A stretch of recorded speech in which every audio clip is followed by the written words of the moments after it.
আজকে 17 নম্বর সেহেরি এবং আজকে আলু বোনা আছে, আলু সিদ্ধ করে রাখা হয়েছে, পেঁয়াজ কাটা হয়েছে, আলু কাটা হয়েছে, আর এই জায়গায় আদা আর রসুন বাটা হয়েছে।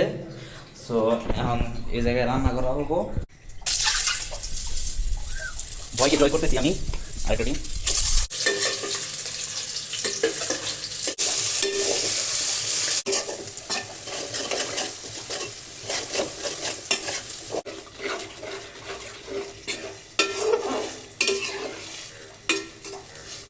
ডিম ভাজাও শেষ, সিদ্ধ ডিমগুলা।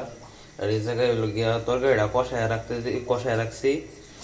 এই কিছুক্ষণের মধ্যে আমাদের এটা রেডি হয়ে যাবো, তরকারিটা রেডি হয়ে যাবো। তারপরে ডিমগুলা এই জায়গায় দিয়ে দেবো, তারপরে আর একটু দমে রেখে দেবো, তারপরে ফুল ক্লিয়ার আমরা।